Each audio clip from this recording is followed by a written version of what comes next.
ये पीरियड वाली जो क्वेश्चन है बहुत इंपॉर्टेंट है कि कोई फंक्शन अगर आपको दे रखा है और इसका रेंज निकालना है और इसका पीरियड निकालना है, तो पीरियड निकालने पे हो गया, रेंज पे क्वेश्चन हो गया, ये बहुत इंपॉर्टेंट है जो हर साल पेपर में देखने को मिलते हैं। जैसे आप देख सकते हो एनडीए 2023 में पूछा गया है। हेलो बच्चों, कैसे हैं आप लोग? आई होप आप सब अच्छे होंगे, अच्छे से पढ़ाई कर रहे होंगे। इस वीडियो में, इस लेक्चर में मैं करने वाला हूँ फंक्शन कंप्लीट। हर एक टाइप का क्वेश्चन कवर हो जाएगा, सारी थ्योरी कवर हो जाएगी। बहुत इंपॉर्टेंट है फंक्शन, सिर्फ फंक्शन से ही क्वेश्चन नहीं आते, आपको पता है, किसी भी चैप्टर से रिलेटेड हो जाता है। फंक्शंस का आइडिया आपको होना जरूरी होता है। तो आपको इसमें बहुत सारी चीज़ सीखने को मिलती है, रेंज है, पीरियड है, बहुत सारी चीज़ सीखने को मिलती है। ठीक है, किस टाइप का वो फंक्शन है, तो वो अदर चैप्टर में भी बहुत यूजफुल है। तो ये चैप्टर मिस मत करना और पूरा कंप्लीट कर लेना। तो आप इसको अच्छे से कंप्लीट करना और इसमें जो भी चीज़ें मैंने बताई हैं उसको कहीं नोट कर लेना, जिससे कि आपको प्रैक्टिस करते टाइम दिक्कत ना हो। ठीक है, और जब भी पेपर आएगा तो आप रिवाइज भी करना होगा, तो रिवाइज कर पाएंगे। ठीक है, चलिए स्टार्ट करते हैं। देखो, फंक्शन में सबसे पहले बात करते हैं फंक्शन में और रिलेशन में। हर एक चैप्टर हमारा हम लोग फंक्शन कवर कर रहे हैं। बस आप इतना समझ लो, रिलेशन और फंक्शन में डिफरेंस क्या होता है कि अगर कोई एक सेट ए है और एक सेट बी है, ठीक है, तो अगर हम बोलते हैं वन एलिमेंट, इसकी इमेजेस हैं, जैसे वन आ गया, वन का टू आ गया, वन का थ्री आ गया, तो ये होता है रिलेशन।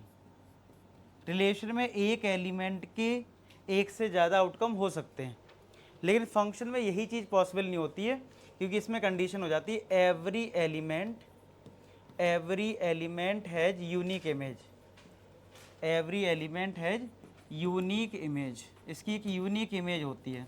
इसका मतलब ये हुआ कि अगर हमारे फंक्शन में एक सेट ए है और एक सेट बी है, तो अगर ये वन है तो वन का कनेक्शन वन से हो गया, अब ये वन किसी और से कनेक्ट नहीं हो सकता है। ठीक है, अब फंक्शन को लिखने का तरीका क्या होता है, इस तरीके से f such that A arrow B, जिसमें ए तुम्हारा जो होता है, अगर ऐसा लिखा हुआ है तो ए तुम्हारा होता है डोमेन और बी क्या होता है, बी रेंज होता है, बी होता है कोडोमेन। यानी फंक्शन में आपको दो चीज़ें, अगर कोई फंक्शन इस तरीके से डिफाइंड है कि f such that A arrow B लिखा हो, तो समझ जाना पहला जो सेट है वो उसका डोमेन है और दूसरा जो है वो है कोडोमेन। और डोमेन की अगर मैं बात करूँ, अब ये स्टार्ट हुआ है डोमेन और कोडोमेन, तो सेट भी तो क्लियर है वो कोडोमेन है, लेकिन जो डोमेन है वो हमें निकालने को भी पेपर में आता है। डोमेन और रेंज पे क्वेश्चन ही बनता है। तो डोमेन की अगर मैं बात करूँ तो डोमेन होता है आपका the value of x for which function is defined, x की वो वैल्यू जिस पे फंक्शन डिफाइंड हो। लेकिन सबसे पहले हम लोग जो फंक्शन हमने सीखा है कि एक एलिमेंट के एक से ज़्यादा आउटकम है वो रिलेशन है, अगर एक एलिमेंट का एक ही आउटकम है तो वो फंक्शन है। तो इस पर देखो एनडी में कौन सा क्वेश्चन आया, लिखा है relation f is defined this is a function, the relation g is a function, और कौन सा स्टेटमेंट करेक्ट है। यानी कि आपको ये बताना है कि इसमें जो फर्स्ट स्टेटमेंट है वो फंक्शन है या नहीं है, चेक करना पड़ेगा। तो आपको इमेजेस निकाल लेनी है एलिमेंट पे। जैसे यहाँ पे बोला है एक्स किलो 0 से 2 तक है, तो मैंने एक्स को 0 रखा तो 0 का क्यूब 0, फिर 1 रखा, 1 का क्यूब 1, 2 का क्यूब 8। आपको लग रहा है अलग लगा रहा है, बस जहाँ पे ये ब्रेक हो रहा होता है उस पर और जरूर चेक कर लिया करो। तो 2 देखो यहाँ पे भी है, तो 4 × 2 कितना हो जाएगा 8, तो 2 पे 8 ही मिल रहा है। ठीक है, फिर 3 रखोगे तो इधर रखना पड़ेगा, यहाँ से 12 आएगा, फिर इस फंक्शन का कोई काम नहीं रहेगा। ठीक है, क्योंकि ये सिर्फ 2 तक है, 2 के बाद की जो वैल्यू पुट करनी है वो यहाँ से पुट करनी है। ठीक है, तो सब पे अलग अलग आउटकम आ रहे हैं, नहीं ये तो फंक्शन है। ठीक है, अब दूसरा जी वाला देखते हैं कि जी फंक्शन है कि नहीं है।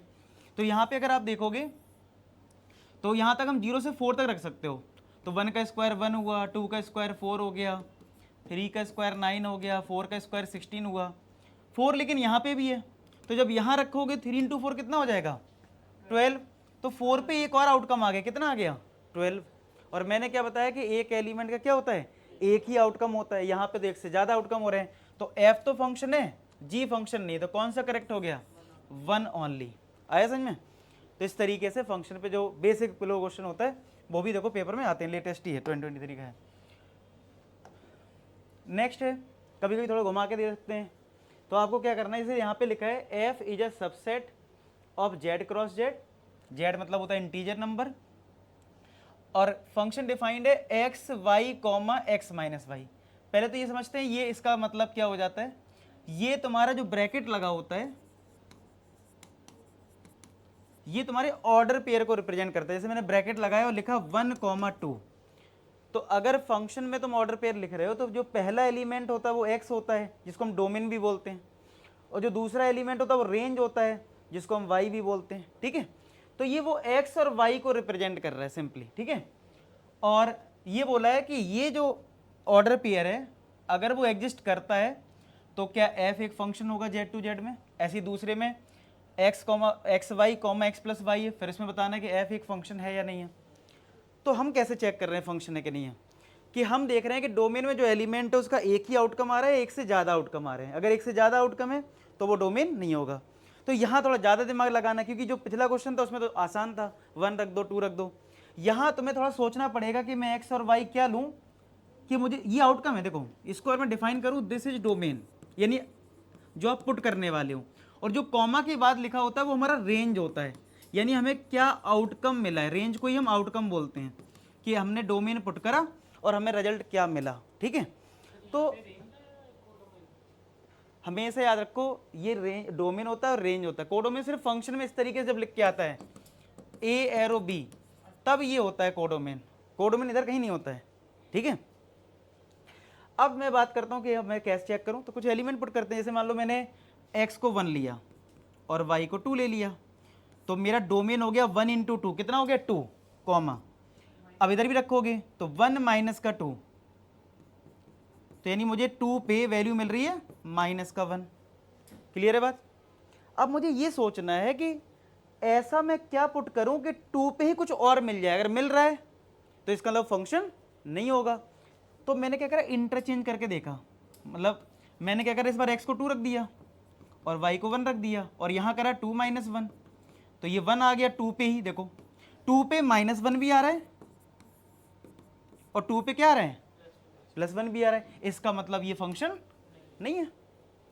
तो कैसे चेक करना है, पहले कोई रैंडमली नंबर ले लो, फिर ये सोचो वही दो नंबर से, मतलब जो नंबर आया वही सेम नंबर पे और क्या क्या आ सकता है। अब ये सेकंड केस है, इसमें दे रखी condition x y comma x plus y. अब यहाँ पे भी हम कुछ रख लेते हैं। मान लो एक्स को मैंने 2 लिया और वाई को 3 लिया, तो 2 + 3 कितना हो गया 5, तो ये 6,5 मिला, 6 पे 5 मिला। अब आप ये बताओ, ऐसा मैं एक्स वाई को क्या पुट करूँ, यहाँ 6 रहे और वहाँ कुछ अलग आ जाए, अगर आ सकता है तो कोई कंपलसरी कंडीशन नहीं कि आएगा ही आएगा, मतलब देखना पड़ेगा। बताओ क्या रखूँ, 1 और 6 रख दिया, x को 1 रख दिया, y को 6 रख दिया, तो ये 1 + 6 हुआ, तो क्या 6 पे 7 मिल गया। तो 6 पे 5 मिल रहा है, 6 पे 7 मिल रहा है, इसका मतलब ये भी फंक्शन नहीं होगा। तो यहाँ पे इसका मतलब क्या हो गया, डी पार्ट हो जाएगा, कोई भी फंक्शन नहीं है, कोई भी करेक्ट नहीं है। क्लियर होगी बात, समझ में आया कैसे देखना है। तो एक बहुत सिंपल लेवल का आ सकता है, यहाँ थोड़ा आपको नंबर के बारे में सोचना पड़ सकता है, ठीक है। अब मैं बात कर रहा था इसकी डोमेन और रेंज की। जैसे अगर एफ ए एरो बी लिखा है, तो ए एरो बी में ए तुम्हारा होता है डोमेन और बी मैंने बोला कोडोमेन है। और जब आप डोमेन को पुट करते हो तो जो आउटकम आता है वो हमारा रेंज बनता है।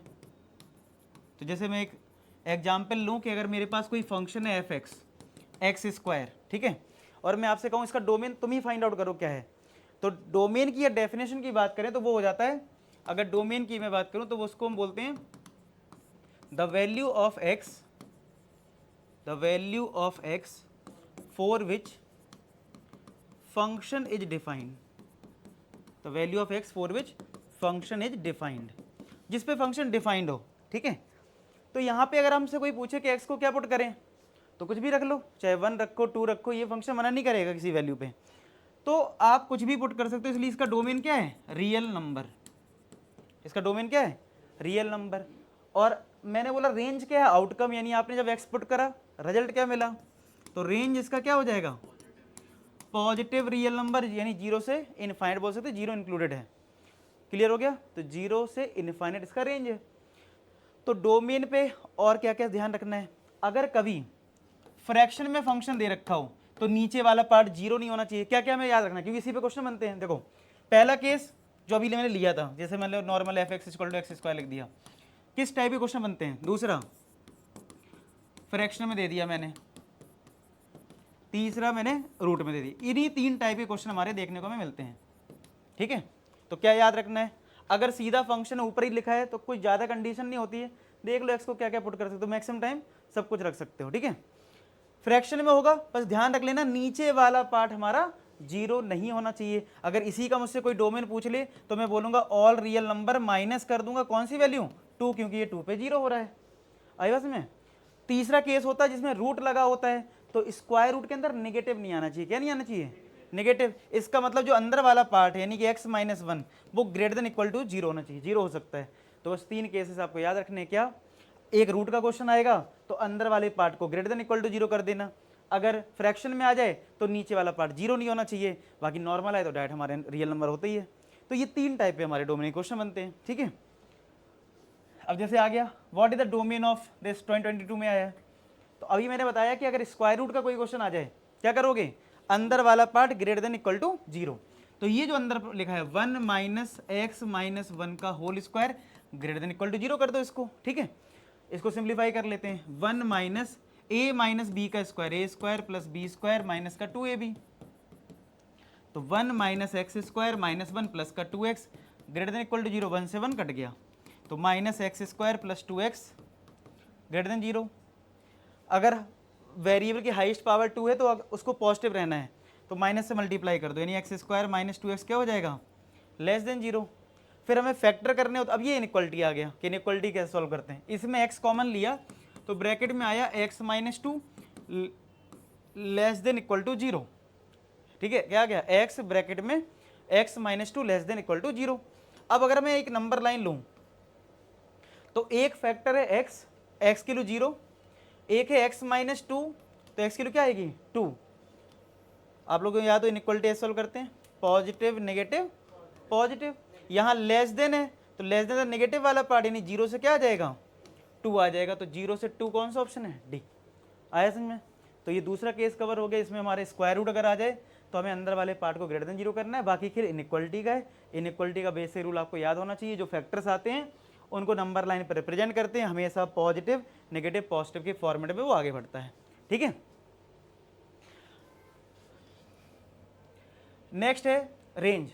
तो रेंज को निकालने के 2 तरीके हैं। एक क्या है, हमारी ऑब्जर्वेशन बहुत अच्छी है, हम सोच लेंगे कि भाई हमने एक्स को ये रखा, आउटकम क्या मिल रहा है। कई बार क्या है, हमारी ऑब्जर्वेशन कितनी भी अच्छी हो लेकिन हमें नहीं समझ में आता है भाई कहाँ जा रहा है, तो एक सेट मेथड है। तो पहले एक क्वेश्चन हम लोग करते हैं ऑब्जर्वेशन मेथड से, ठीक है। एफ एक्स दे रखा हमें एक्स प्लस मॉड एक्स, और if the domain is the set of real number, यानी डोमेन कुछ भी रख सकते हो, रेंज हमें निकालना है। तो जब भी कोई नया क्वेश्चन भी अगर जनरेट होके आ जाए पेपर में और रेंज ही निकालना है, तो आप क्या किया करो, कुछ x की पॉजिटिव वैल्यू रखा करो, कुछ x की नेगेटिव, और कुछ डेसिमल में। आपको खुद ही पता लग जाएगा आउटकम क्या आ रहा है। तो मैंने जैसे x को 2 रखा, तो 2 प्लस मॉड 2, तो मॉड 2 ही आया, पॉजिटिव आ रहा है, ठीक है। 3 रखूंगा फिर पॉजिटिव आएगा, ये तो समझ में आ रहा है कि पॉजिटिव रखने पर रिजल्ट पॉजिटिव मिल जाएगा। चलो एक बार नेगेटिव वैल्यू रखता हूँ, मान लो -2 रखा, तो -2 का तो मॉड +2 हो गया, तो ये क्या आ गया? तो यानी नेगेटिव वैल्यू जब भी रखूंगा ये नेगेटिव रहेगा और ये तो पॉजिटिव ही होगा, हमेशा 0 आएगा। तो यानी हमें आउटकम कभी भी नेगेटिव नहीं मिलेगा, तो क्या मिलेगा? पॉजिटिव मिलेगा, और 0 पुट करूंगा तो 0 मिल जाएगा, क्योंकि 0 + 0 क्या होता है? 0। तो 0 से इनफाइनाइट कौन सा ऑप्शन है? बी। एक तरीका तो ये हो गया समझने का। एक दूसरा तरीका ये भी हो सकता है समझने का कि हम मॉड को ब्रेक करना जानते हैं। कैसे? अगर मैं मॉड को 2 केसेस बना के सॉल्व कर दूं कि x अगर ग्रेटर देन 0 है तो मॉड कैसा ब्रेक होता है? पॉजिटिव से। तो x प्लस x कितना हो गया? 2x। और अगर मैंने x को लेस देन 0 लिया तो ये मॉड नेगेटिव से ब्रेक होता है, तो x माइनस x क्या हो गया? 0। तो साफ साफ दिख रहा है कि अगर x की वैल्यू 0 से कम है तो पुट करने की जरूरत नहीं है, आंसर क्या आने वाला है? 0 आ रहा है। और जब मैं x की वैल्यू पॉजिटिव रखूंगा तो मेरा आंसर 2x है, तो सीधी सी बात है अगर x को पॉजिटिव रखोगे और 2 का मल्टीप्लाई होगा तो कैसा रहेगा? पॉजिटिव रहेगा। इसलिए इसका आंसर भी 0 से इनफाइनाइट उसके उस तरीके से भी समझ सकते हो। क्लियर हो गया? तो हर चीज़ हमें एक आइडिया होना चाहिए। ये क्लोज ब्रैकेट अगर लगा है इसका मतलब है 0 भी इंक्लूडेड है। अगर ये ओपन ब्रैकेट ऐसा होता है तो इसका मतलब होता है 0 के बाद सारे नंबर है, 0 नहीं है लेकिन, ठीक है। और इनफाइनाइट पे हमेशा ओपन ही ब्रैकेट रहता है, इसको बोलते हैं क्लोज ब्रैकेट, इसको बोलते हैं ओपन ब्रैकेट, ठीक है। अब देखो इसमें लिखा है suppose function real to real, ये रियल नंबर है, ये डोमेन हो गया, ये कोडोमेन हो गया, और रेंज इसमें भी बताना है, ठीक है। तो 2 तरीके इसमें भी हैं। अगर हमारा ऑब्जर्वेशन से काम हो जाए कि हम सोच पाएँ कि एक्स की हम वैल्यू पुट करेंगे आउटकम क्या मिलेगा, तो देखो स्क्वायर होने की वजह से हमें पता होना चाहिए कि आंसर हमेशा कैसा आएगा? पॉजिटिव। तो ये नंबर लाइन है, हमें इतना पता लग गया कि 0 के बाद ही रिजल्ट मिलेगा, नेगेटिव तो कभी मिलेगा नहीं, हटा दिया, नंबर लाइन बना लिया करो। और मुझे एक चीज़ और दिख रही है इसमें, कि डिनोमिनेटर देखो बड़ा नंबर है, एक्स स्क्वायर प्लस 1, ये ऊपर एक्स स्क्वायर ही है। तो अगर डिनोमिनेटर पार्ट बड़ा होता तो हमने सीखा इतना ही है कि हमारी वैल्यू हमेशा 1 से कम आएगी। अगर मैं आपसे कहूँ 3/2 तो 1 से ज़्यादा आएगा, लेकिन मैं कह दूँ 2/3, अगर डिनोमिनेटर को बड़ा कर दूँ तो वैल्यू हमेशा 1 से कम आएगी, और 1 भी नहीं आएगी, 1 तब आएगी जब इक्वल हो जाए। तो इसका मतलब है 1 से ज़्यादा आंसर आना नहीं है और 1 भी नहीं आना है, तो आंसर क्या हुआ 0 से 1। ये बहुत फेमस क्वेश्चन है, देखो 0 से 1 आंसर हो गया। तो ये ऑब्जर्वेशन से हो गया। अब एक मेथड और सीख लेते हैं जिसमें आपको क्या करना है कि एफ एक्स को वाई लेके सॉल्व करते हैं। एक तरीका ये समझ में आया, तो ये हमने ऑब्जर्वेशन से करा। दूसरा तरीका है कि अगर रेंज में आपको समझ में नहीं आ रहा हो, कई बार ऐसा होता है कि नहीं समझ में आता है, ये तो फिर भी बहुत आसान क्वेश्चन है, ठीक है। तो आप क्या करोगे, एफ एक्स को वाई ले लेना, क्रॉस मल्टीप्लाई करके एक्स की वैल्यू वाई के टर्म में निकाल लेना। क्या करना है, एफ एक्स को वाई लेना है, क्रॉस मल्टीप्लाई करके एक्स की वैल्यू वाई के टर्म में फाइंड आउट कर लेना है, वहां से जो वाई आएगा वो हमारा रेंज होगा। तो चलो करते हैं cross multiply, y into 1 plus x square is equal to x square, y का अंदर मल्टीप्लाई करा तो y plus y x square equal to x square, x square minus करा तो y x square minus x square equal to, ये y को right side करा तो माइनस का वाई आ गया। इन दोनों में एक्स स्क्वायर कॉमन लेंगे तो वाई माइनस 1 आएगा इक्वल टू माइनस का वाई, तो एक्स स्क्वायर आ गया minus y upon y minus 1। Square root करोगे तो कुछ ऐसा रिजल्ट आ जाएगा, ठीक है। अब हमने क्या सीखा है कि अगर इसको डिफाइन करना है तो रूट के अंदर वाला पार्ट कैसा होना चाहिए, पॉजिटिव। तो minus y upon y minus 1 greater than equal to 0। अब ये भी मैंने इक्वलिटी में बताया कि अगर वेरिएबल में माइनस है तो इसको पॉजिटिव बनाना है, क्या करना है, पॉजिटिव। तो माइनस से कर दो मल्टीप्लाई तो इनइक्वलिटी क्या हो जाएगी, रिवर्स हो जाएगी। माइनस से जब हम मल्टीप्लाई करते हैं इनइक्वलिटी में तो इनइक्वलिटी क्या हो जाता है, रिवर्स हो जाता है। अब इसको सॉल्व कर लो, नंबर लाइन बनाओ, y एक फैक्टर है तो y को 0 करा y 0, y माइनस 1 को 0 करा y 1 आया, positive negative positive, less than 0 है यानी नेगेटिव वाला आंसर है, तो 0 से 1। अब मैंने यहाँ पे 0 पे क्लोज और 1 पे ओपन क्यों लगाया, क्योंकि ये डिनोमिनेटर में है और डिनोमिनेटर वाला पार्ट 0 नहीं होना चाहिए, इसका मतलब 1 पुट नहीं कर सकते हो, ऊपर 0 हो सकता है तो इसलिए y के लिए 0 हो सकती है, तो उस पर क्लोज ब्रैकेट है और 1 पे क्या है, ओपन ब्रैकेट है, ठीक है। तो डिवाइड वाले में आपको ये ध्यान रखना है, जो नीचे वाला फैक्टर होगा वो 0 नहीं होना चाहिए, वो वैल्यू आपको एक्सक्लूड करनी है, ठीक है। अब एक डिफरेंट टाइप का क्वेश्चन आ जाता है, बहुत दो बार आ चुका है ये क्वेश्चन इस टाइप का, कि आपको एक एफ एक्स और एफ 1 बाई एक्स में एक एक्सप्रेशन दे दिया इस तरीके का, और पूछेगा कभी एफ एक्स कभी एफ 0.5 या कुछ भी इस तरीके से। तो आपको ये ध्यान रखना है कि जो कंडीशन गिवन है इसकी हेल्प से तुम्हें निकालना सीखना है एफ एक्स, क्या निकालना सीखना है, क्योंकि यहाँ पे दोनों मिक्स हैं। तो आपको एक कंडीशन खुद से जनरेट करनी पड़ती है, एक तो दे रखी है, जो दे रखी है उसको लिख लो, 2f(x) प्लस का f(1)(x) is equal to x plus 3, ये हमारी पहली कंडीशन है जो हमें गिवन है। अब आपको एक दूसरी कंडीशन जनरेट खुद से करनी है, जिसमें आप क्या करते हो, x को x is replaced by 1/x, हमें x को रिप्लेस कर देना है 1/x को 1/x से, तो x की जगह 1/x आ गया, प्लस अब अगर x को 1/x रखोगे तो x हो जाएगा, यहाँ पे भी 1/x आ गया प्लस का। अब तुम्हारे पास ये दो कंडीशन है, ठीक है।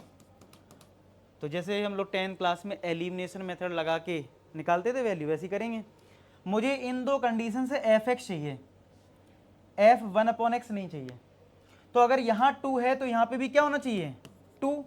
अगर यहाँ 2 होगा तो हम माइनस करेंगे दोनों इक्वेशन को, ये क्या हो जाएगा, कैंसिल।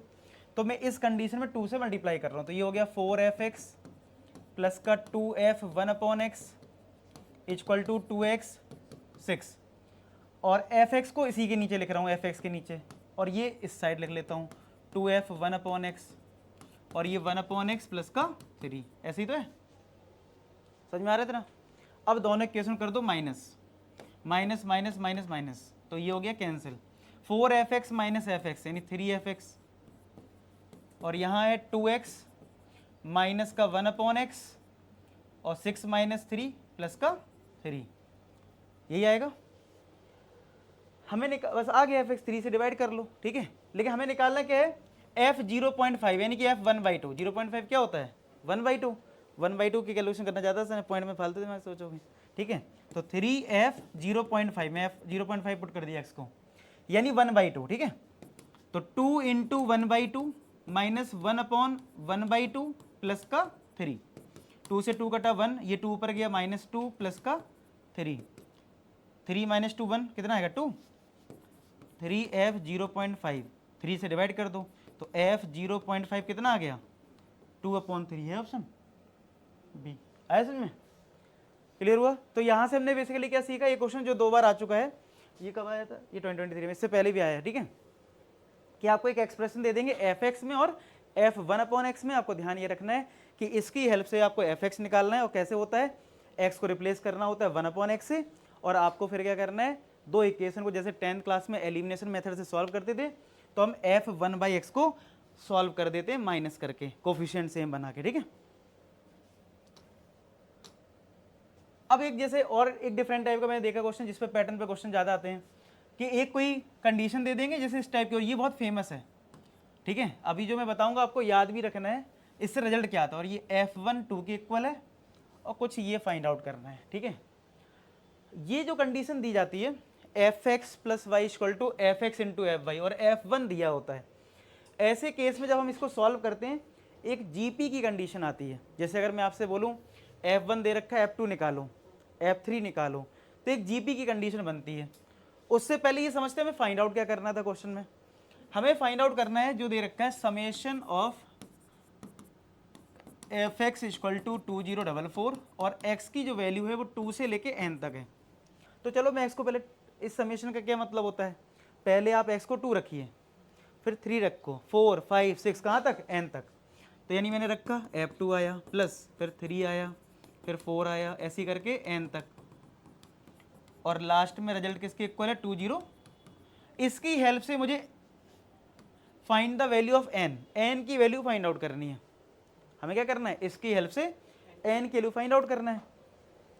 तो इससे पता लग रहा है कि तुम्हें f1 पता होना चाहिए, f2 पता होना चाहिए, f3 f4 दे रखा है f1, अब निकालना पड़ेगा f2 f3 ये सब, ठीक है। तो वो देखो कैसे आता है, जो ये रिजल्ट गिवन है f(x + y = f(x) × fy, इसी की हेल्प से आता है x की डिफरेंट वैल्यू पुट करके। जब आप x की डिफरेंट वैल्यू पुट करते हो तो आपको रिजल्ट मिलता है। तो जैसे मैंने सपोज करो x को 1 रखा और y को 1 रखा, तो 1 × f1, तो ये f2, ये f2 हो गया, f1 2 है और ये भी 2 है, तो क्या आ गया 4 लेके 2 का स्क्वायर लिख रहा हूँ। इससे ये पता लगा f1 2 की पावर 1 है, f2 2 की पावर 2 है, यानी f3 जो आएगा वो 2 की पावर 3 आएगा। लेकिन और क्लियर करने के लिए चलो निकाल लेते हैं इस वाले रिलेशन में, x को मैंने 2 रखा और y को मैंने 1 रखा, तो ये हुआ f2 × f1, तो f3 आ गया। f2 की वैल्यू 2 का स्क्वायर है और ये 2 है, देखो आगे 2 की पावर 3, यानी जो पैटर्न हमें समझ में आ रहा था वो कन्फर्म हो गया कि 2 की पावर में ही चल रहा है। तो ये 2 की पावर 2, ये 2 की पावर 3, ये 2 की पावर 4, और लास्ट में जाके ये क्या आ जाएगा 2 की पावर n। यहाँ तो समझ में आ गया। अब मुझे देखना है ये सम कैसे किया जाए। तो क्या ये जीपी बन रहा है, जीपी है ना, जीपी में सम का जो फॉर्मूला होता है वो होता है a(r की पावर n - 1/r-1। तो हमारी जीपी का फर्स्ट टर्म क्या है 2 का स्क्वायर ब्रैकेट, इस जीपी का रेशियो कितना है, second term upon first term करो 2 आएगा। 2 की पावर n होता है, n होता है नंबर ऑफ टर्म। बताओ इसमें नंबर ऑफ टर्म कितने होंगे,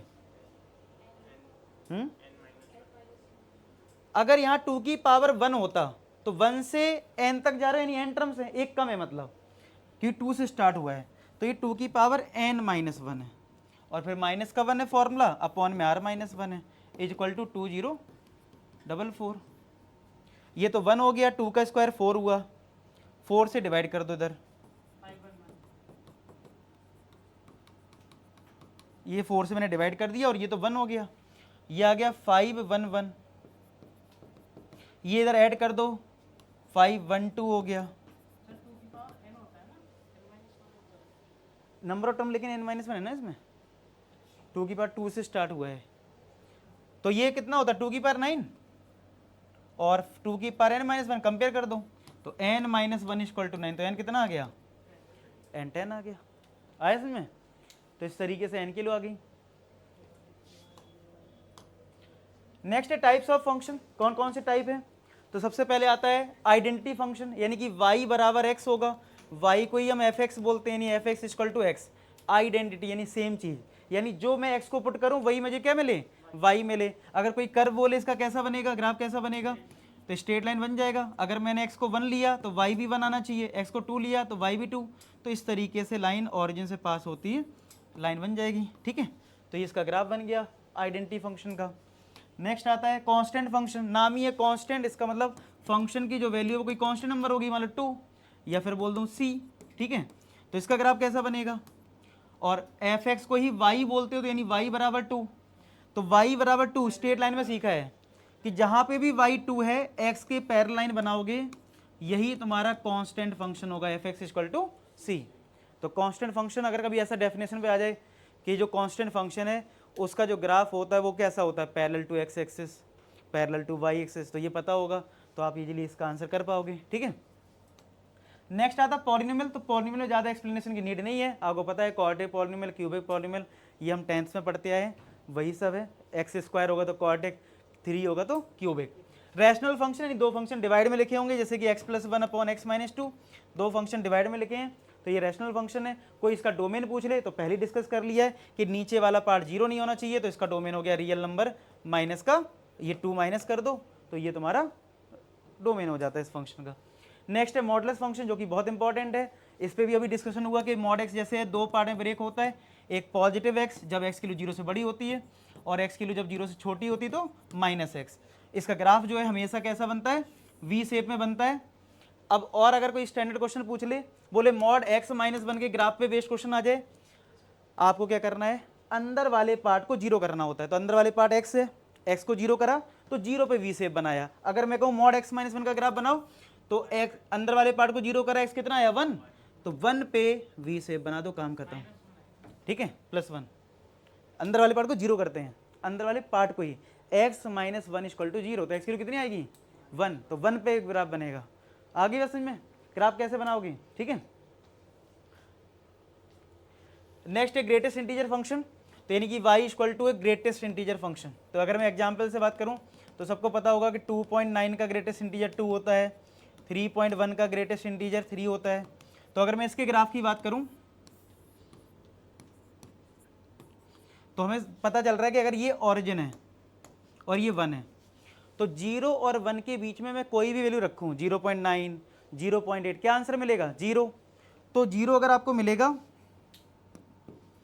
तो ये 0 और 1 के बीच में लाइन रहेगी, लेकिन 1 पे सर्किल रहेगा और 0 पे 0 मिल रहा है। ठीक है, और जैसे ही आपने 1 रखा तो 1 पे क्या मिल जाएगा 1, तो यहाँ डार्क होगा, और 1 से 2 पे आपको रिजल्ट 1 ही मिलेगा। जैसे 1.1 है, कितना मिलेगा 1, लेकिन जैसे ही 2 पे पहुंचोगे तो ये सर्किल, और 2 पे मिल जाएगा 2 यहाँ है मान लो। तो ऐसे ही लैडर फॉर्म में ग्राफ चलता रहता है, समझ रहे हो, ऐसी नेगेटिव साइड चलता रहेगा। -1 पे क्या मिलेगा, -1 मिलेगा। ठीक है, और यहाँ ऐसे सर्किल, तो इस तरीके से लैडर फॉर्म में ग्राफ बनता है। ठीक है, तो ग्राफ का आइडिया होना जरूरी है, कभी थोड़ा कॉम्प्लेक्स क्वेश्चन आता है तो ग्राफ हमें पता होना चाहिए। ठीक है, बाकी तो वैल्यू जरूर पता हो कि 2.9 कितना होता है 2, 2.3 कितना होता है 2। नेक्स्ट है सिग्नम फंक्शन। सिग्नम फंक्शन की 3 वैल्यू होती हैं, कोई कभी कभी रेंज पे आ जाता है क्वेश्चन कि रेंज ऑफ सिग्नम फंक्शन। ठीक है, तो आपको पता होना चाहिए रेंज में सिग्नम फंक्शन में सिर्फ 3 एलिमेंट होते हैं, -1, 0 एंड +1। ठीक है, और इसका ग्राफ कैसा होता है, 0 पे आंसर 0 है, और जैसे ही आप आगे जाओगे तो 1 वैल्यू आ जाएगी, और जैसे ही नेगेटिव वैल्यू लोगे तो -1 आ जाएगी। ठीक है, 0 पे 0, ये डार्क कर रखा है मैंने, और ऐसे ही एक्स की वैल्यू 0 से ज़्यादा रखोगे तो 1 पहुंच जाओगे, ये ओपन सर्कल है यानी 1 नहीं है। ठीक है, और यहाँ पे भी ओपन है, जब कम रखोगे तो -1 है। तो ग्राफ ये हुआ और रेंज तुम्हारा ये हो गया 1, 0 एंड -1। नेक्स्ट है एक्सपोनेंशियल एंड लॉगरिथमिक फंक्शन। देखो एक्सपोनेंशियल में हमें कितना याद रखना है, एक्सपोनेंशियल मतलब a की पावर x हो गया, तो अगर तुमसे बोले ए की पावर एक्स में डोमेन क्या है, ठीक है, तो डोमेन इसका कुछ भी रख लो। जैसे मैं तुमसे बोलूँ 2 की पावर एक्स है, कुछ भी रखो, +1 -1 +2 -2 कुछ भी रख सकते हो। इसलिए आप इसका ग्राफ देखो तो माइनस इन्फाइनाइट से प्लस इन्फाइनाइट के लिए वैलिड है एक्सपोनेंशियल का, माइनस इन्फाइनाइट से प्लस इन्फाइनाइट के लिए वैलिड है। देखो तो एक्सपोनेंशियल में इसलिए है ये, ठीक है। ई की पावर एक्स का ये, क्योंकि ई की वैल्यू 2 पॉइंट समथिंग है, तो वो ग्रेटर देन 1 है, तो ये वाला केस होता है ई की पावर एक्स का, ठीक है। तो ई की पावर एक्स का ये ग्राफ है इस टाइप का, और हमारा ए की पावर एक्स का यानी कि एक्सपोनेंशियल फंक्शन का ये हो गया। लॉगरिथमिक फंक्शन में कितना पता होना, देखो लॉगरिथमिक एक पूरा चैप्टर है, लेकिन अभी कितना पता होना चाहिए उसके बारे में। जैसे लॉग ए एक्स लिखा हुआ है, तो जो एक्स होता है वो ग्रेटर देन 0 होता है, ठीक है, ये फिक्स है। यानी कभी कोई तुमसे लॉग का डोमेन पूछ ले, क्योंकि हमें फंक्शन चैप्टर में डोमेन पे ज़्यादा डिस्कशन करना है, तो डोमेन इसका होता है एक्स ग्रेटर देन 0। क्यों होता है? क्योंकि लॉग का जो बेस था वो ये था कि अगर 2 की पावर 3 है तो 8 है, तो ये जो पावर है वो तुम्हारा लॉगरिथमिक फंक्शन को रिप्रेजेंट करता है, ठीक है, जिसमें ये तुम्हारा आउटकम होता है। क्या होता है? क्योंकि अगर मैं इसको लॉग के फॉर्म में लिखता हूं तो 3 जो है वो हो जाएगा लॉग बेस में 2 और आउटकम इज 8, ठीक है। तो ये तुम्हारा आउटकम होता है यानी एक्स, जिसको मैं बोल रहा हूँ पॉजिटिव। क्यों बोल रहा हूँ? देखो 2 की पावर चाहे तुम 3 कर लो, 2 की पावर चाहे -3 कर लो, सॉल्व करने पे कैसा रिजल्ट आएगा? पॉजिटिव। इस वजह से आउटकम हमेशा कैसा होता है? पॉजिटिव। तो थोड़ा मैंने डिटेल में बता दी कैसे पॉजिटिव है क्या है। इसीलिए तुम लॉग का जब ग्राफ देखोगे बिना किसी कंफ्यूजन के याद रखना है कि नेगेटिव एक्स के लिए ग्राफ नहीं है, ठीक है। कई बार पता चले लॉग का ग्राफ बना रहे हो ऐसे करके ऐसे जा रहा है, तो ये साफ साफ गलत है। मान लो लॉग ऑप्शन भी दे दे, graph of log x option दे दिए, अब ग्राफ ही नहीं पता था, ठीक है। तो पहली चीज़ तो माइंड में ये आना चाहिए कि भैया एक्स इसका हमेशा पॉजिटिव होता है, डोमेन ही है, तो नेगेटिव एक्स के लिए तो ग्राफ ही नहीं होगा। तो एक ग्राफ बनता है, दो केसेस में भी होते हैं। एक ग्राफ बनता है जो बेस है हमारा, कहाँ गया ये ए, अगर ये वैल्यू 0 से 1 के बीच में है तो ग्राफ ये रहेगा, और अगर वैल्यू ए की 1 से बड़ी है तो ग्राफ ये रहेगा, ठीक है। तो ये याद रखना है। बाकी लॉगरिथम वाले चैप्टर में उसमें सीखना है कि भाई ये ऐसे ही क्यों बना, वो कैसे बना, ठीक है। लेकिन ग्राफ ऐसे होते हैं, और जो मेन पॉइंट थे वो मैंने बता दिए, ठीक है। नेक्स्ट आता even function and odd function. तो ऑड फंक्शन होता है जब हम x को -x से रिप्लेस करते हैं और वो -f(x) आ जाता है, उसको हम ऑड फंक्शन बोलते हैं। और अगर f ऑफ -x f(x) के बराबर आ जाए तो वो इवन फंक्शन होता है, ठीक है। यानी क्या करा, कोई फंक्शन अगर मुझे इवन फंक्शन चेक करना है या ऑड फंक्शन चेक करना है तो मैं x को रिप्लेस कर दूंगा एक बार -x से, तो अगर वो प्लस का f(x) आया तो इवन है, -f(x) आया तो ऑड है। जैसे इस पे 2019 में आया क्वेश्चन, क्या लिखा है? फंक्शन दिस, ऑप्शन में है even odd, both even and odd, और नाइदर इवन नॉर ऑड, ठीक है। तो इवन ऑड चेक करना है, तो ठीक है इवन ऑड चेक करना है, मैंने x को -x से रिप्लेस करा तो ये आया ln, चलो लॉग लिख लेता हूँ, उसमें बेस ई होता है ln का मतलब, ठीक है। तो यहाँ पे मैंने अगर x को -x से रिप्लेस करा तो ये -x होके क्या हो जाएगा? +x। तो ये आया log e square root of x² + 1 plus का x, ये आ जाएगा। अब इसको और इसको जब देखते हैं तो ना तो मुझे इवन समझ में आता ना ये ऑड समझ में आता है। क्यों? एग्जैक्ट सेम नहीं है। अगर मैं बोलूँ क्या ये दोनों सेम है? नहीं है।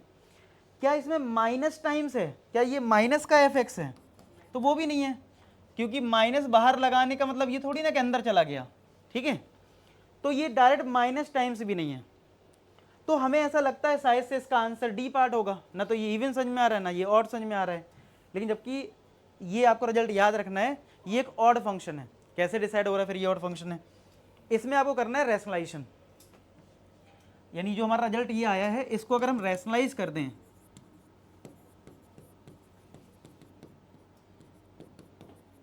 तो हमने एक टर्म ये, तो इसको अपोजिट साइन से मल्टीप्लाई डिवाइड करा, यानी x² + 1 माइनस का x square root of x² + 1 minus का x, ठीक है। रैशनलाइज करा तो उससे हुआ क्या? a + b a - b की आइडेंटिटी बन गई। तो log e a + b a - b हो गया a का स्क्वायर यानी x² + 1, b का स्क्वायर यानी माइनस का x² अपॉन ये नीचे जो है वो रहेगा ऐसे ही, ये कट गया। तो ये आ गया तुम्हारा log 1 upon root x square plus 1 minus का एक्स, ये आ गया। ठीक है, अब लॉग की एक प्रॉपर्टी है, अगर मुझे इस नंबर का रेसिप्रोकल करना है, नहीं इसको ऊपर करना है, तो लॉग की प्रॉपर्टी माइनस बाहर आता है, तो ये माइनस बाहर आ गया और ये ऊपर पहुंच गया, एक्स स्क्वायर प्लस 1 माइनस का एक्स। क्या ये सेम फंक्शन आ गया? देखो, यानी ये माइनस एफ एक्स आया, क्या आ गया? Minus F x. समझ पा रहे इस बात को? तो लॉग की प्रॉपर्टी एक पता हो कि अगर नंबर का रेसिप्रोकल करते हो तो क्या आता है? माइनस साइन आता है, इस वजह से ये ऑड फंक्शन होगा, ना कि नॉर इवन इवन नॉट। ठीक है, नेक्स्ट है पीरियोडिक फंक्शन, यानी कि किसी पर्टिकुलर इंटरवल में फंक्शन सेम आ जाए। ठीक है, तो आपको जैसे एफ एक्स कोई फंक्शन है, कोई पर्टिकुलर इंटरवल लिया गया लेकिन वो वापस एफ एक्स आ गया, तो टी को जो बोलते हैं वो फंडामेंटल पीरियड ऑफ फंक्शन बोलते हैं। ठीक है, तो आपके जो काम का है वो क्या है? साइन एक्स का पीरियड जो है वो 2 पाई, कॉस एक्स का 2 पाई, सेक एक्स का 2 पाई, कॉसेक एक्स का 2 पाई और टेन एक्स और कॉट एक्स का कॉट पाई होता है। तो ये बस आप याद रखें, ट्रिग्नोमेट्री में कन्फ्यूज हो जाता है। कॉस एक्स, ठीक है सर, मतलब सबके सेम है 2 पाई, टेन और कॉट एक्स के कितने हैं? पाई। तो ये डायरेक्ट याद रखो क्योंकि इसी पे ट्रिग्नोमेट्री में घुमा के क्वेश्चन दे सकते हैं। ठीक है, तो अब जैसे ये है तुम्हारे पास, consider the function equation of this function f x equal to g x plus h x. और एक चीज़ मैं और बता देता हूँ, जैसे अगर तुम्हारे पास, मैं स्टैंडर्ड करके लिखवा देता हूँ कि अगर कोई एक फंक्शन एफ एक्स है और इसका पीरियड अगर है टी, और मुझे फाइंड करना है मान लो पीरियड किसका? एफ के एक्स का, तो इसका जो पीरियड होगा टी बाई के होगा। मतलब अगर मुझे ओरिजिनल फंक्शन का पीरियड पता है कि टी है, तो अगर उसी फंक्शन में सेम बस एक्स का कुछ कोफिशिएंट आ जाए तो वो टी अपॉन के कर देना, जो टी है वो क्या हो जाएगा? नीचे डिवाइड कर देना उस नंबर से। सबके लिए वैलिड, सबके लिए वैलिड है। ठीक है, क्या बताया कि कोई फंक्शन का पीरियड अगर तुम्हें पता है तो कोई अगर एक्स का कोफिशिएंट लगा दे, जैसे मान लो तुमसे कोई कह दे साइन 3x का पीरियड बताओ, तो तुम्हें पता है साइन एक्स का कितना है पीरियड? 2 पाई। अब मैंने क्या सिखाया? जो मेन पीरियड है वो हो गया, नीचे डिवाइड कर दो एक्स का कोफिशिएंट कितना है? 3, तो 2 पाई बाई 3 हो जाएगा, काम खत्म। ठीक है, इसी पे बेस्ड है क्वेश्चन। क्या लिखा है? What is the period of the function sine x by 4। हमें पता है साइन एक्स का पीरियड है 2 पाई। अब यहाँ पे जो एक्स का कोफिशिएंट है कितना है? 1/4। तो 1/4 से अगर मैं डिवाइड कर दूं तो 4 ऊपर चला गया, कितना आ गया? काम करता हूँ। कितने सिंपल को 3 क्वेश्चन जब आए होंगे सोचो 7.5 नंबर मिल जाए। ठीक है, समझ रहे हो? तुम लोग 7.5 टोटल आ रहे हैं, समझ रहे हो? ठीक है, तो क्या है? What is the period of H x. तो एक क्वेश्चन कर लो 7.5, 15 नंबर आ रहे हैं, 7 नंबर आ रहे हैं, 20 नंबर आ रहे हैं, भाई एक क्वेश्चन करके ही आ सकते हैं। ठीक है, what is the period of H x. H x कौन सा फंक्शन है? ये है। तो कॉस एक्स का पीरियड कितना है? 2 पाई। तो 2 पाई अपॉन एक्स का कोफिशिएंट कितना है? 4/5। तो 5 ऊपर गया, 2 से ये कैंसिल हुआ, क्या 5 पाई बाई 2 आ जाएगा? ठीक है, 5 उधर गया, 2 कट गया, तो 5 पाई बाई 2 हो गया। फिर नेक्स्ट है the period of function f x. अच्छा, एफ एक्स ही है, यानी जी एक्स प्लस एच एक्स है। तो अगर दो फंक्शन ऐड हो रहे हों, ठीक है, और आपको अगर पीरियड निकालना रिजल्टेंट का, तो एलसीएम लेना होता है। क्या लेना होता है? यानी अगर एफ एक्स जो है वो सम ऑफ दिस एंड दिस है, तो आपको एलसीएम लेना पड़ेगा। जी एक्स का जो पीरियड है कितना है? जी एक्स का, जी एक्स कौन सा फंक्शन है? ये, और इसका 8 पाई आया था, यानी एलसीएम लेना होगा 8 पाई का, और एच एक्स का पीरियड कितना आया था? 5 पाई बाई 2। क्या बताया मैंने? 2 चीज़ें बताई आपको पीरियड में, एक तो ओरिजिनल फॉर्मूले पता हो किसका कितना पीरियड है, दूसरा कि अगर x के साथ कोई नंबर मल्टीप्लाई में आ रहा है तो पीरियड में डिवाइड कर देना है। तीसरी चीज़ बताइए क्या, कि अगर दो फंक्शन में सम हो रहा है, ठीक है, और आपको पीरियड बताना है, तो आप क्या करेंगे? उन दो पीरियड का एलसीएम लोगे। अब एलसीएम में भी ये फ्रैक्शन में है, तो अब यहाँ पे 10th क्लास का थोड़ा कॉन्सेप्ट आ जाएगा कि भाई ये फ्रैक्शन नंबर का एलसीएम कैसे लेते हैं। भाई अगर मैं आपसे बोलता और 2 3 का एलसीएम बताओ, 6 होता है, काम खत्म। कैसे करा?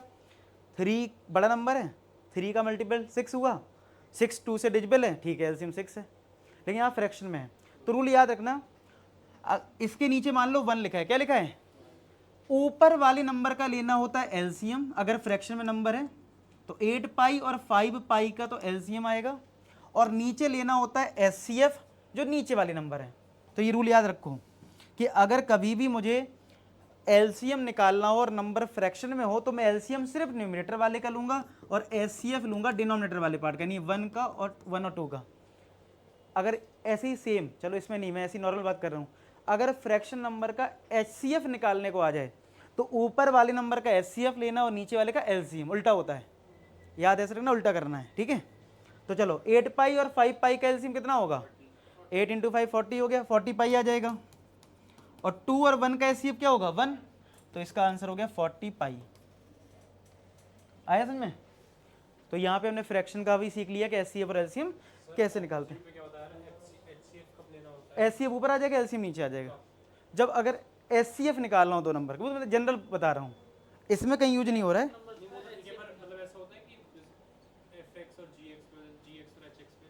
एलसी नहीं, हमेशा एलसीएम ही हो, हमेशा एलसीएम लेना। क्या वो कंपोजिट फंक्शन है, तो कंपोजिट फंक्शन का जो रिजल्टेंट आएगा उससे तुम देख लेना, जैसे मल्टीप्लाई कर दिया दो फंक्शन को, जो सिंप्लीफाइड रिजल्ट आएगा उससे निकाल लेना। डायरेक्ट ऐसे नहीं लगाओगे, जैसे मान लो एक फंक्शन साइन है, एक कॉस एक्स है, मल्टीप्लाई करना है, मल्टीप्लाई करके रिजल्ट सिंप्लीफाई कर लो एक वेरिएबल में, उससे निकाल दो, ठीक है। माइनस में ये लग जाएगा। अब देखो, अब रेस में क्या क्या निकालना है, कंसीडर द फॉलोइंग फंक्शन, ये फंक्शन हो गया, रेंज बताना है, और रेंज बताने के साथ पीरियड भी बताना है। तो साइन एक्स का पीरियड हमारा क्या था 2 पाई, लेकिन यहाँ साइन स्क्वायर एक्स है तो इसलिए इसका पीरियड पाई होता, तो सेकंड पार्ट तो सीधा कर लो। अच्छा किसी डाउट है तो देख लो कैसे, कि पाई एक कांस्टेंट नंबर से फर्क ज़्यादा पड़ेगा नहीं। देखो एफ एक्स हमारे पास है पाई प्लस का साइन स्क्वायर एक्स, मैंने कैसे डिसाइड करा कि इस वाले फंक्शन का पीरियड पाई, जबकि हमें तो ये पता है कि साइन एक्स का जो पीरियड है वो 2 पाई है, तो साइन एक्स का 2 पाई है क्योंकि वो 2 पाई पे रिपीट हो रहा है, ठीक है। साइन 360 प्लस थीटा करते हो साइन थीटा आता है, लेकिन अगर मैं इसमें एक्स में पाई प्लस एक्स करूं तो sine 180 plus theta sine theta minus का होता है, लेकिन स्क्वायर होने की वजह से ये अल्टीमेट क्या बन जाएगा, मतलब वैसे तो sine 180 plus theta minus sine theta होता है, लेकिन इस पे स्क्वायर है तो वो प्लस कर देगा, यानी फंक्शन देखो सेम आ गया कि नहीं आ गया, तो पाई पे ही सेम आ गया।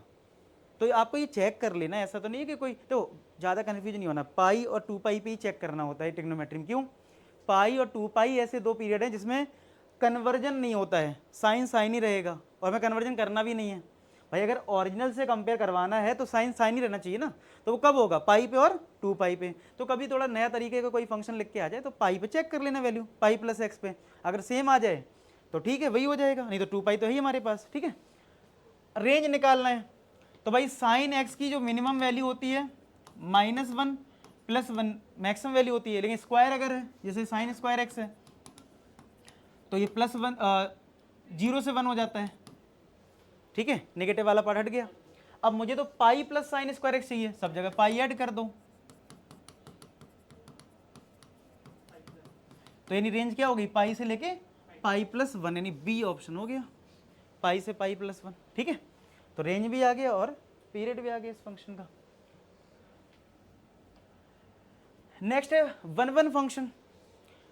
अब देखो 1 1 फंक्शन नाम ही है 1 1, यानी कि आप क्या करोगे, जैसे ये हमारा डोमेन है, ये कोडोमेन है, अगर 1 का 1 से कनेक्शन है, ठीक है, देखो 1 का किसी और से कनेक्शन तो हो ही नहीं सकता क्योंकि वो फंक्शन ही नहीं होगा, लेकिन हाँ फंक्शन में ये तो हो सकता है ना कि 1 का 1 है 2 का 1 हो जाए, ऐसा हो सकता है, लेकिन 1 1 में ये पॉसिबिलिटी भी नहीं है, ठीक है। ये फंक्शन है लेकिन ये 1 1 नहीं है, तो 1 1 में क्या हुआ, जैसे नाम ही इसका है 1 1, तो अगर 1 का 1 हो गया, 2 का फिर 1 नहीं होगा, 2 का कुछ और होगा, मान लो 3 है, तो एक एलिमेंट का एक आउटकम, और एक एक्स्ट्रा कंडीशन क्या आ गई, 2 एलिमेंट का सेम इमेज नहीं हो सकता, ये वाला केस नहीं हो सकता है। तो आपको ये चेक करना होता है कि ऐसा तो नहीं है 1 1 में कि 2 एलिमेंट पे सेम आउटकम आ रहा हो। जैसे एक एग्जाम्पल समझाता हूँ, अगर f x equal to x square है, कोई बोले क्या ये फंक्शन 1 1 है, अगर मैं इसका डोमेन दे दूं रियल नंबर तो नहीं होगा, क्योंकि मैंने 1 पुट करा, 1 का स्क्वायर 1, -1 पुट करा, माइनस का स्क्वायर भी क्या रहा है, तो देखो आप सेम 1 पे 1 मिला और -1 पे भी सेम मिल गया, तो फंक्शन तो है लेकिन ये 1 1 फंक्शन नहीं है। समझ में आ गई बात। अब एक क्वेश्चन थोड़ा और एक्स्ट्रा दे सकते हैं, हालांकि अभी बहुत दिनों से मतलब मैंने देखे हैं प्रीवियस ईयर में 1-1 पे नंबर ऑफ 1-1 फंक्शन पे क्वेश्चन नहीं आया है, तो इस बार हो सकता है आ जाए क्योंकि ऑन टू पे आ चुका है। ठीक है, तो 1-1 फंक्शन को हम इंजेक्टिव फंक्शन भी बोलते हैं, और कोई अगर तुमसे बोले कितने फंक्शन 1-1 है, ठीक है, नंबर ऑफ 1-1 फंक्शन, ये जो फॉर्मूला लिखा है वो है नंबर ऑफ 1-1 फंक्शन। एम और एम मैं क्लियर कर दूं, आपको पता है जब भी हम फंक्शन बनाते हैं तो एक सेट ए होता है और एक सेट बी होता है। तो सेट ए में मैं मान रहा हूं एम एलिमेंट है, और सेट बी में मेरे पास एन एलिमेंट है।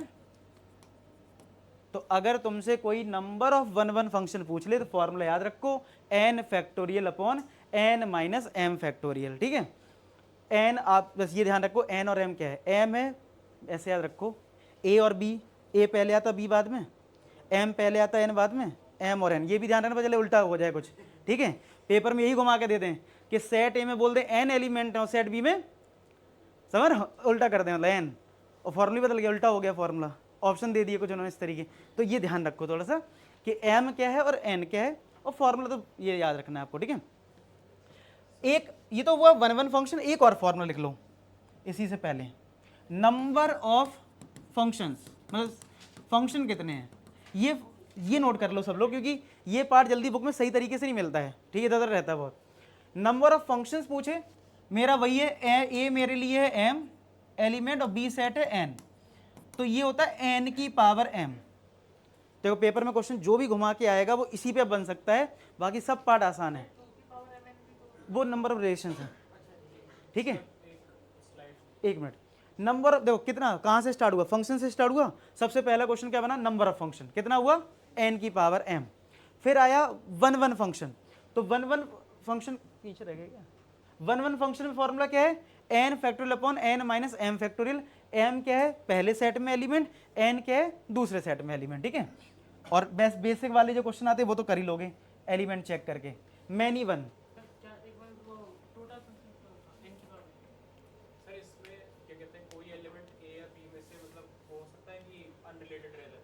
ये तो कंडीशन होनी चाहिए, एन हमेशा ज्यादा एलिमेंट होने चाहिए बराबर। ए और बी में सब अगर 1-1 मतलब वो है रिलेटेड है और कोई एलिमेंट छूट रहा है तो भी वो तो छूटेगा तो फिर वो फंक्शन ही रहेगा, और ए में छूटेगा कुछ, ए डोमेन है तो डोमेन के सारे एलिमेंट कनेक्ट होने चाहिए ना फिर।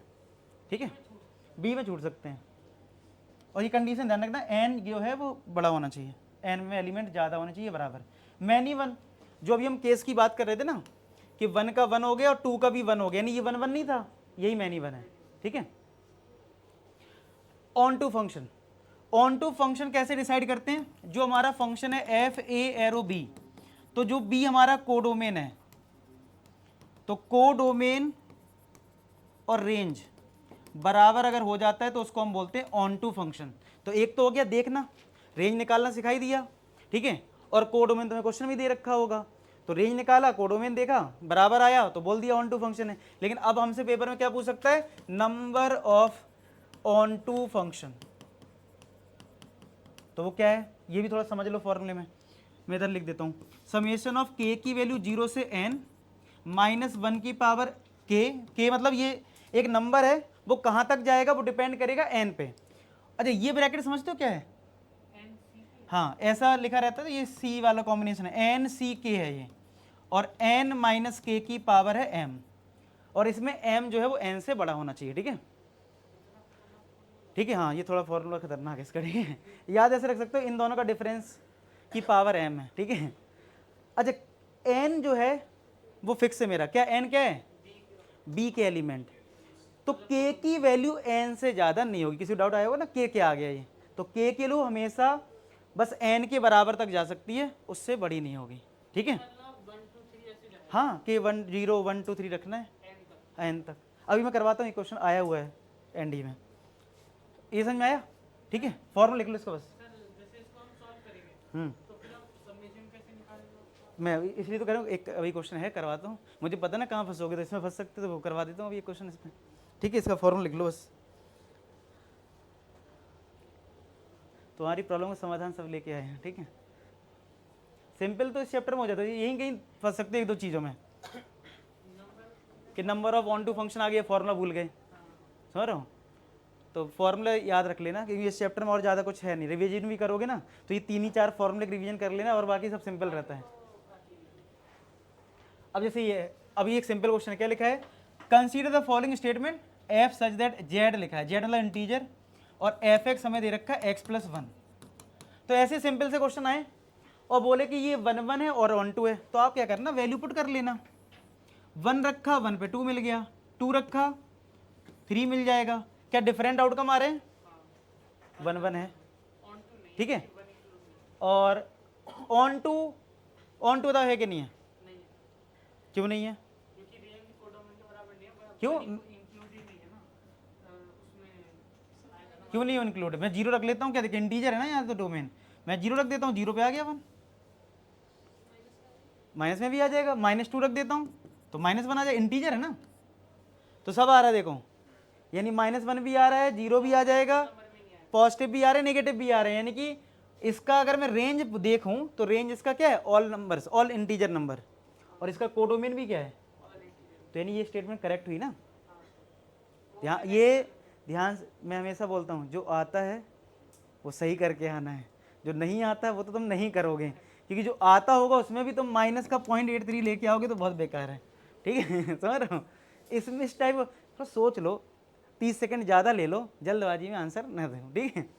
अब देखो नेक्स्ट क्या है, इसमें है नेचुरल नंबर, तो यहाँ पे क्या है, 1 पुट करोगे तो 1 पे अब सीधा 2 मिल गया, 2 पे 3 मिल गया, तो इतना तो क्लियर के अलग अलग आउटकम आ रहा है, यानी 1 1 तो है, ऑन टू नहीं होगा क्योंकि 1 कभी भी आ नहीं पाएगा, और इसके कोडोमेन में नेचुरल नंबर है इसमें 1 होता है, तो इसमें कोडोमेन और रेंज इक्वल नहीं होगा, लेकिन लिखा भी है बट नॉट ऑन टू, ने सही बात बोल दी है, ठीक है। तो यही दोनों ही करेक्ट हैं, समझ में आया कि नहीं आया? तो एक आता है बिल्कुल सिंपल जिसमें एक्स के पुट करके चेक करना था, जो हमने बेसिक चीज सीखी है, ठीक है। अब देखो आपको ये तो पता लग गया कि ऑन टू फंक्शन में कोडोमेन और रेंज बराबर होता है, तो क्या लिखा है, मैपिंग दे रखी है f A arrow B, एक फंक्शन है, एफ बता रखा है ऑन टू है what are the value of A and B. अब जिसको ये पता होगा कि किसी फंक्शन में जो ए होता है वो क्या होता है, डोमेन, और बी क्या होता है, अच्छा कोडोमेन, ठीक है। लेकिन ये बता रखा है कि ये फंक्शन कैसा है, ऑन टू, तो इसका मतलब है मैं रेंज निकाल लेता हूँ तो मुझे कोडोमेन मिल जाएगा, क्योंकि इक्वल होता है तो मुझे बी सेट पता लग जाएगा, और ए तो डोमेन है। चलो अब एक एक करके चीज़ें क्लियर करते हैं, पहले फंक्शन लिख लेते हैं। तो अगर तुमसे कोई ये बोले कि इसका डोमेन बताओ, तो नीचे वाला पार्ट 0 नहीं होना चाहिए, यही सिखाया मैंने, तो ये 0 कब हो जाएगा, -5/3 पे 3x + 5 को 0 करा, तो यही तो आया। तो इस पे अगर 0 आ रहा है तो डोमेन क्या हुआ, ऑल रियल नंबर से माइनस करना पड़ेगा ये वैल्यू, ये तो हो गया इसका डोमेन, ठीक है। वो हमारे किस किस ऑप्शन में है, ए में भी और डी में है, बी और सी तो रिजेक्ट हो ही गए, ठीक है। अब मैंने बताया कि अगर ये ऑन टू फंक्शन है तो रेंज और कोडोमेन बराबर होगा, और हमें कोडोमेन निकालना है, तो इसका मतलब इस फंक्शन का रेंज निकालना है। अब मैंने ये भी बताया तुम्हें कि अगर तुम डायरेक्ट ना सोच पाओ तो क्या करना है, एफ एक्स को वाई लेना है, तो एफ एक्स को वाई ले लेते हैं, एक्स के लिए कैसे, वैसे इससे सॉल्व भी करने ज़्यादा बेटर रहता है, ठीक है, नहीं तो फिर फॉर्मूला याद रखना पड़ेगा लीनियर फॉर्म का, ठीक है। ठीक है, क्रॉस मल्टीप्लाई करूँ तो ये आ जाएगा 3xy प्लस का 5y इक्वल टू 2x + 3, लेकिन याद मत रख क्योंकि प्लस माइनस में कन्फ्यूजन हो सकती है उसमें, वो खुद ही बना लो, मतलब जैसे ये जो कांस्टेंट नंबर है ना, तो जो आंसर आएगा उसके हिसाब से उस माइनस करके एक खुद से फॉर्मूला बना लो अपने अंडरस्टैंडिंग के हिसाब से, मतलब मैं नहीं दे रहा, अभी देखो आंसर आएगा ना मैं तुम्हें उसी में बता दूंगा, और खुद फिर आगे खुद से सीख लेना कैसे बना सकते हो उसको, ठीक है, क्योंकि प्लस माइनस में गलती हो जाती है। तो ये y का मल्टीप्लाई करा 3xy आया प्लस का 5y आया, ये 2x + 3 है। अब मुझे निकालना हो तो x की वैल्यू, तो ये इधर आएगा, ये इधर चला गया, x कॉमन आया, तो x की वैल्यू कितनी आ गई 3 माइनस का 5y/, तो यहाँ पे y की वैल्यू क्या नहीं हो सकती है 2/3, समझ रहे हो, क्लियर हो गया। तो यहाँ पे 2/3 हटा दूँ, किस में है, डी में है ना, क्योंकि इस वाले पार्ट को अगर आप 0 करोगे तो y की वैल्यू आएगी 2/3, तो नीचे वाला पार्ट 0 नहीं होना चाहिए, तो रियल पार्ट में से 2/3 हमें माइनस करना होगा, ठीक है। तो यहाँ से आपका ये आंसर हो गया, ये भी रिजेक्ट हो गया। समझ में आया? अब देखो जिसमें क्या दिख रहा है 2/3, समझ रहे हो, इन दोनों को डिवाइड करना है। हाँ हाँ समझ रहा हूँ। तो अब वो अपने अकॉर्डिंग ध्यान रखना, माइनस प्लस की गलती ना हो, वो थोड़ा देख लेना। चलो देखो ये आ गया number of onto function. तो फॉर्मूला क्या था हमारा, एक बार लिख लेते हैं, समेशन ऑफ के की वैल्यू 0 से n -1 की पावर k n माइनस के की पावर m, और वो भी था एन सी के, ठीक है, और n माइनस के की पावर m, ये फॉर्मूला था। अब चलो पुट करते हैं एक एक करके वैल्यू। पहले m और n डिसाइड करते हैं। बताओ m कितना है इसमें? हाँ मैंने बोलता m n होता है, पहले m आता है फिर n, तो m है 5, 5 एलिमेंट हैं। इसमें कितने एलिमेंट हैं? 2, ठीक है। तो बस अब वैल्यू पुट करते हैं। तो -1 की पावर, ये समेशन का क्या मतलब होता है, पहले 0 पुट करोगे हर जगह, तो 0। n कितना है? 2, तो 2c k के लिए 0 रख रहे हैं पहले हम, 2 माइनस 0 और m, क्या m कितना है? 5। समझ में आया? क्लियर हो गया सबको? एक चीज जब पुट कर लेते हो k की, तो फिर क्या आता है? प्लस। फिर क्या करोगे? सेम लिखोगे, बस पावर 1 कर, मतलब k की जगह 1 कर दो, 2c1, नहीं ज़्यादा नहीं करना पड़ेगा, परेशान नहीं हो, क्योंकि जैसे ही अब 2 - 2 होगा क्या आ जाएगा? 0, और उसके बाद तो नेगेटिव आएगा, तो करना ही नहीं होता। जैसे ही मतलब ये दोनों वैल्यू सेम हो जाए रुक जाओ, ठीक है। तो जैसे ही अब मैं 2 रखूंगा k को, यानी -1 की पावर 2, 2c2, देखो ये सेम हो गए, अब रुक जाना, अब आगे सॉल्व करने का कोई फायदा नहीं होगा। क्लियर होगी बात? और ये भी 0 हो रहा है, बस 2 ही टर्म सॉल्व करने पड़ेंगे, ठीक है। चलो सॉल्व करते हैं। -1 की पावर 0 1, 2c0 1, 2 की पावर 5 32, प्लस -1 की पावर 1 -1, 2c1 2, और ये 1, ठीक है, यही तो हुआ। और ये तुम्हारा हो गया 0, तो ये माइनस का 2 और 30, 32, 32 - 2 कितना होता है? 30। आया समझ में?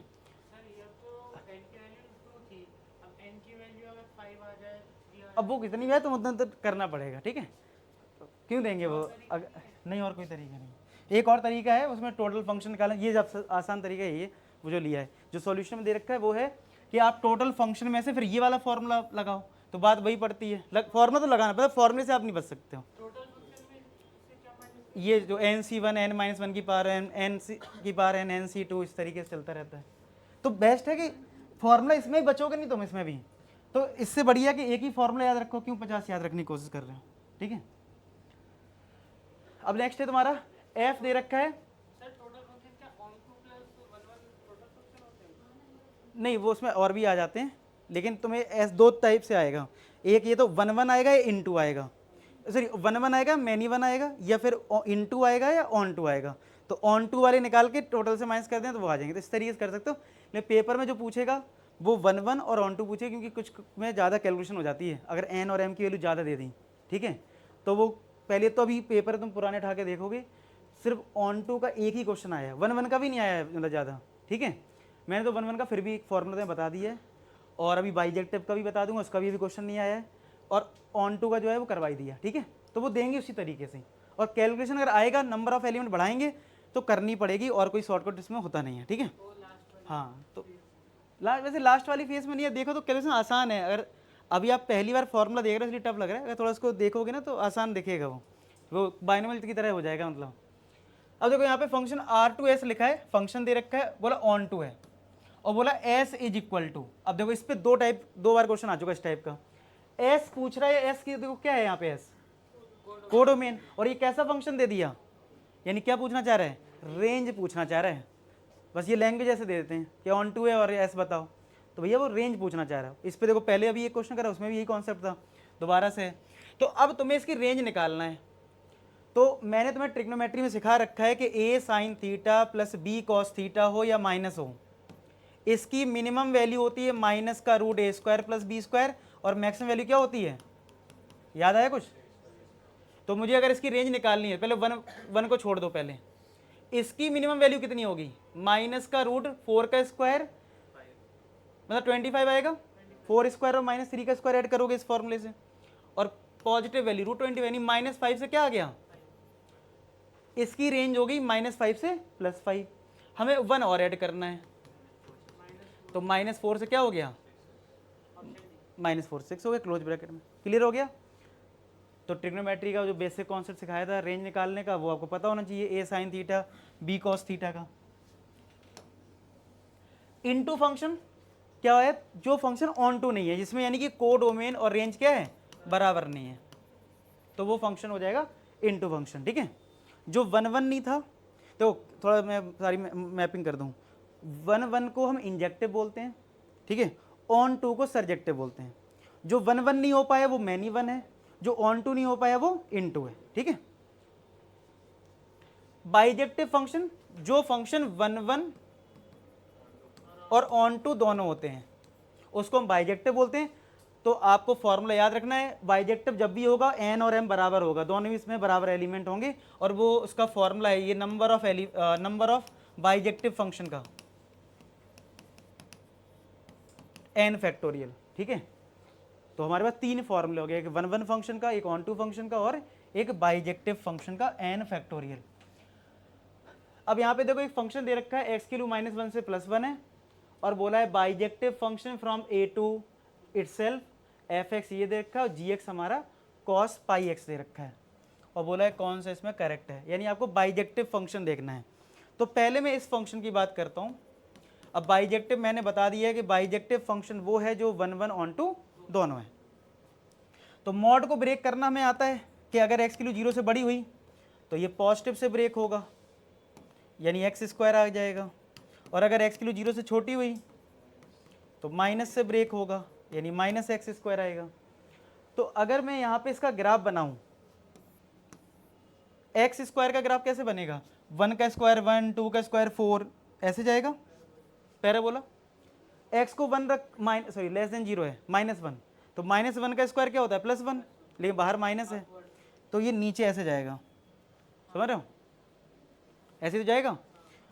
अब हमें x की वैल्यू -1 से +1 ही दे रखी, कोई बात नहीं, लेकिन आपको साफ साफ दिख रहा है हर एक x की वैल्यू पे अलग अलग आउटकम मिलेगा, यस और नो, मिलेगा। ठीक है। और अगर मैं इसकी उस ऑन टू की भी बात करूं, जिसमें कोडोमेन और रेंज बराबर होता है, तो इसका a टू a है, यानी कि यही इसका कोडोमेन और मतलब वही है, तो इसकी रेंज भी तो वही आ रही है।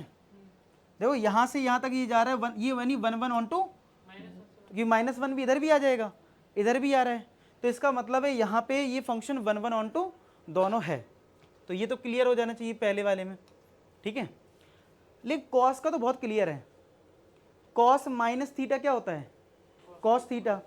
तो कॉस का तो हमें क्लियर है कि माइनस पे भी प्लस हो रहा है और प्लस पे तो है ही प्लस, यानी एक वैल्यू कोई नेगेटिव है जिस पे भी वो रिजल्ट पॉजिटिव देगा, और पॉजिटिव पे तो पॉजिटिव दे ही देगा, यानी दो पे सेम आउटकम आएगा। तो ये 1 1 तो होगा नहीं, यानी ये बाइजेक्टिव नहीं होगा, तो इसका आंसर क्या हो गया, ओनली। क्लियर है। तो आपको ये चेक करना है कि आपको कौन सा ऑप्शन देना है। इनवर्स फंक्शन क्या है, इनवर्स फंक्शन तभी पॉसिबल होता है जब कोई फंक्शन 1 1 हो और ऑन टू हो। तो इस पे एक क्वेश्चन कैसा बनेगा कि बोल देगा चेक करो कि ये इस फंक्शन का इनवर्स पॉसिबल है कि नहीं है। तो सबसे पहले तुम्हारा काम ये होना चाहिए, पहले चेक करो कि फंक्शन 1 1 और ऑन टू है कि नहीं है। ठीक है, चेक कर लिया, जब वो 1 1 ऑन टू है, तो फिर अगर मान लो इनवर्स पूछ रहा है किसी क्वेश्चन में, तो बहुत आसान है, जैसे आप रेंज वाला क्वेश्चन करते हो ना कि f(x) दिया है, आप f(x) को y मानते हो, और फिर x की value in terms of y निकालते हो, तो जो x की value in terms of y आती है वही तुम्हारा इनवर्स फंक्शन होता है। ठीक है, एक क्वेश्चन समझ लेते हैं, इसमें तो चेक करना है पहले, इससे पहले हम चलो एक इनवर्स निकाल के देख लेते हैं। जैसे ये एक फंक्शन है, ठीक है, और बोला f इनवर्स x बताओ। तो क्या तरीका था मैंने कि अगर एक फंक्शन f(x) दे रखा है, तो f(x) को मैंने y लिया, क्रॉस मल्टीप्लाई कर दो, x की जो वैल्यू आएगी वो तुम्हारा इनवर्स फंक्शन होगा, क्रॉस मल्टीप्लाई करा तो ये इसमें आया xy प्लस का 2y equal to x minus का 2, x को इधर लाए तो xy माइनस का x इक्वल टू माइनस का 2 माइनस का 2y, x कॉमन आ गया, -2 माइनस का 2y, तो x आ गया -2 माइनस का 2y अपॉन y माइनस का 1। ठीक है, इसी को बोलते हैं f इनवर्स, यानी इनवर्स फंक्शन। अब ये फंक्शन वाई में तो हम एफ इनवर्स वाई लिखते हैं, लेकिन आंसर हमें एक्स में दिया होता है, तो कोई नहीं, हम फंक्शन में वाई को एक्स से रिप्लेस तो कर ही सकते हैं। तो आंसर ये आ गया। क्या आ रहा है, कौन सा ऑप्शन है? ऐसे तुम एंड ही निकालोगे हैं, ये ऑप्शन नहीं है। माइनस कॉमन लोगे और 2 कॉमन लोगे तो आएगा 1 + x, और ये माइनस इधर दे दोगे तो 1 - x। देख रहे हो, कोई ऑप्शन नहीं है। ठीक है, ऐसे ही और ये छोड़ के आएंगे, ये क्वेश्चन छोड़ के आएंगे, ये बहुत लेंथी हो रहा है हैं ये छोड़ के आना, ये गलत करके आना, ठीक है, और 0.83 माइनस लेना, ठीक है। चलो ये हो गया। एक मैंने आपको बोला था कि एक क्वेश्चन ऐसा बनता है जिसमें आपसे बोला जाता है कि इस ये फंक्शन का इनवर्स पॉसिबल है कि नहीं है। जैसे लिखा है, ये फंक्शन दे रखे हैं, which of the above function inverse defined. तो इनवर्स डिफाइंड का मतलब यहाँ पे यही है कि 1 1 ऑन 2 चेक कर लो, अगर 1 1 ऑन 2 है तो इनवर्स पॉसिबल है। F x equal to x cube का ग्राफ याद रखिए आप, ऐसा रहता है, और ये फंक्शन 1 1 ऑन 2 होता है, क्योंकि आप देखो हर पे अलग अलग आउटकम आपको मिल जाएगा, माइनस इनफाइनाइट से प्लस इनफाइनाइट तक मिल जाएगा। तो ये तो है 1 1 ऑन 2, तो यानी इनवर्स इसका पॉसिबल है। ई की पावर एक्स का ग्राफ मैंने एक्सपोनेंशियल वाला जब फंक्शन बताया था तो डिस्कस किया था, ऐसा बनता है ग्राफ। तो यहाँ पे भी देखो सारी वैल्यू पे आउटकम आपको मिल जा रहा है, और अलग अलग आउटकम मिल रहा है, सबसे बड़ी बात ये है। ठीक है, क्लियर है? तो यहाँ पे भी हो जाएगा, लेकिन यहाँ पे जो है साइन एक्स की वैल्यू बहुत सारी इंटरवल पे सेम वैल्यू आती ना, हाँ, तो इस वजह से यहाँ पे सेकंड नहीं होगा, तो 1 3 आंसर हो जाएगा। ठीक है,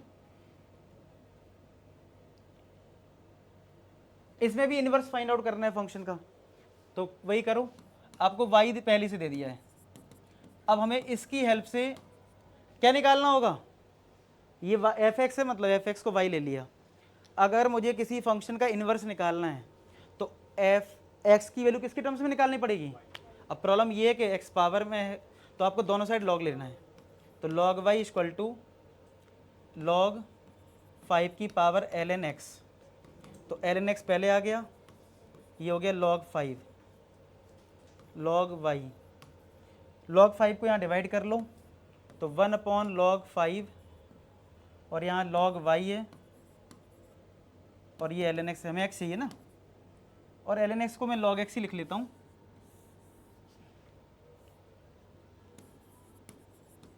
ठीक है, अब अगर मुझे इस log को हटाना है क्योंकि मुझे x चाहिए, तो यहाँ पे भी log के टर्म में आंसर आना चाहिए। तो हमने ये सीखा है, log में अगर कोई नंबर मल्टीप्लाई है तो वो कहाँ चला जाता है, पावर में। तो इसको मैं लिख सकता हूँ log y की पावर 1/, ये पूरा पावर में गया, 1/log 5। अब आप कंपेयर करके log हटा दो, तो y की पावर 1/log 5, ये आ गया x के इक्वल। ठीक है, तो x के लिए ये जो y है यही इनवर्स फंक्शन है, तो x इक्वल टू कौन से में, यही आगे पहले ही है ना, y की पावर 1/log 5। ठीक है, हाँ, क्लियर हो गया। तो आपको बस x के लिए y के टर्म में निकालना है। नेक्स्ट है कंपोजिट फंक्शन, यानी दो फंक्शन को मिलके कोई नया फंक्शन जनरेट हो रहा है, यानी फॉग और गॉफ, मतलब एक फंक्शन है एफ एक्स, एक है जी एक्स। ठीक है, तो कोई नया फंक्शन फॉर्म करा जा रहा है दो फंक्शन की मिक्सिंग करके, दो से ज़्यादा भी हो सकते हैं, लेकिन फिलहाल हम दो से समझते हैं। तो फॉग निकालना होता है और गॉफ निकालना होता है। तो फॉग का मतलब होता है एफ ऑफ जी एक्स, और गॉफ का मतलब होता है जी ऑफ एफ एक्स। ठीक है, तो यहाँ पे देखो इस टाइप के क्वेश्चन बनेंगे, एक फंक्शन एफ एक्स दे रखा है और एक जी एक्स दे रखा है, फॉग और गॉफ दोनों इक्वल दे दिए, बोल दिया फाइंड द वैल्यू ऑफ के। तो आपको फॉग और गॉफ इक्वल दिया है, तो आप क्या करो, फॉग का मतलब मैंने क्या था, एफ ऑफ जी एक्स, और गॉफ का मतलब क्या है, जी ऑफ एफ एक्स। अब आप जी एक्स को यहाँ पुट करो, कितना है, के एक्स प्लस 2, यहाँ पे एफ एक्स पुट करो, 4x प्लस का 1। ठीक है, अब f वाले फंक्शन में x की जगह क्या आ गया है, के एक्स प्लस 2 इधर, तो 4 ब्रैकेट x की जगह ये रखो के एक्स प्लस 2, और प्लस का 1 भी है, इक्वल टू जी एक्स में ये पुट करना है, ये 4x प्लस 1 ही था ना, तो k ब्रैकेट x की जगह रखना है हमें के एक्स 4x प्लस 1 प्लस का 2। ठीक है ना, अब सिंप्लीफाई करो, 4 के एक्स, 4 2 जा 8, 8 प्लस 1 9, ये आएगा 4kx k प्लस 2, ये कट गया, 2 माइनस हो गया, k किलो क्या गई 7। समझ में आया? कंपोजिट फंक्शन में क्या करना है, फॉग और गॉफ। तो फॉग क्या एफ ऑफ जी एक्स है और वो जी ऑफ एफ एक्स है। ऐसी एक और आगे जैसे एफ एक्स ये दे रखा है, जी एक्स ये है, और बोल रहा है फॉग ब्रैकेट में कभी कभी कुछ लिख के आ जाएगा, तो इसका मतलब जैसे हम लोग फॉग एक्स बोल रहे हैं ना, तो एक्स की वैल्यू दे दी है, समझ रहे बात को? तो आपको उससे डरना नहीं है। पहले आप फोकस करो कि जो जी एक्स है, तो जी एक्स में जो एक्स आ गया ये वैल्यू निकाल लो पहले, ठीक है? तो हमारे पास जी एक्स कितना है, जी एक्स हमारे पास है लॉग, दोनों तरीके हैं, लेकिन पहले ये वैल्यू सॉल्व कर लिया करो, थोड़ी टफ रहती है ना, बड़ी वैल्यू है।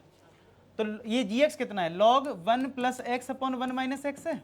अब हमसे क्या बोला जा रहा है, फॉग, यानी कि एफ ऑफ जी एक्स बोला जा रहा है, यही तो मतलब बोला जा रहा है। और उसमें भी एक्स की वैल्यू कौन सी पुट करनी है, ये वाली। तो हमें पता है कि जब जी एक्स हमें पुट करना ही करना है, तो पहले क्यों ना जी एक्स को सॉल्व कर लिया जाए, समझ रहे हो? यानी जी हम निकाल ले रहे किस पे, जो हमें एक्स की वैल्यू दे रखी है, यानी e minus 1 upon e plus 1। तो लॉग 1 प्लस एक्स की वैल्यू पुट कर दी, e minus 1 upon e plus 1, 1 minus e minus 1 upon e plus 1। देखो नीचे और ये वाला टर्म ई प्लस 1 तो कटेगा, ये ऊपर आएगा, ई प्लस 1, 1 से 1 कटेगा, माइंड में कर लेते हैं, 2 ही आएगा ऊपर। इधर ई प्लस 1 से ई कट जाएगा और नीचे 2 आएगा, चेक कर लो कुछ ऐसा आ रहा है क्या? हाँ,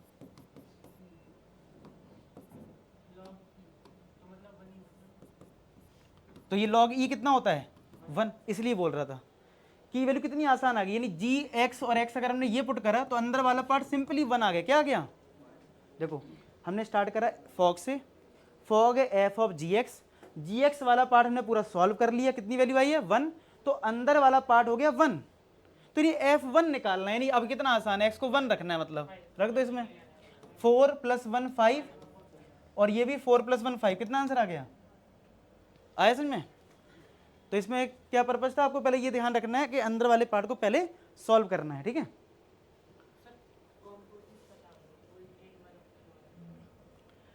लास्ट क्वेश्चन देखो क्या है, ठीक है? एक एफ एक्स फंक्शन दे रखा है, इस बार गॉफ दे दिया, ठीक है? और बोला है which one of the following possible value of g x होगा, ठीक है? जी एक्स बताना है। तो देखो अगर हमें गॉफ दे रखा है, गॉफ मतलब है जी ऑफ एफ एक्स दे रखा है, एक्स माइनस का रूट एक्स प्लस 1, ठीक है? तो अब मुझे अगर जी ऑफ एफ एक्स निकालना है, तो एफ एक्स की वैल्यू कितनी है, एक्स स्क्वायर माइनस 1, ठीक है? और ये है एक्स माइनस का रूट एक्स प्लस 1। अब यहां से एक चीज समझना है, इसमें ये क्वेश्चन और कवर हो रहा है जो पेपर में ऑलरेडी आता है, कैसा कि अगर आपको बोल देना एफ एक्स प्लस 2 समथिंग कुछ दे रखा है और फाइंड करने के लिए बोलता है एफ एक्स बताओ, बताओ क्या करते हैं ऐसे क्वेश्चन में? एक्स प्लस 2 को y ले लो और x की वैल्यू क्या आ जाएगी y माइनस 2 और पुट कर दो, ठीक है?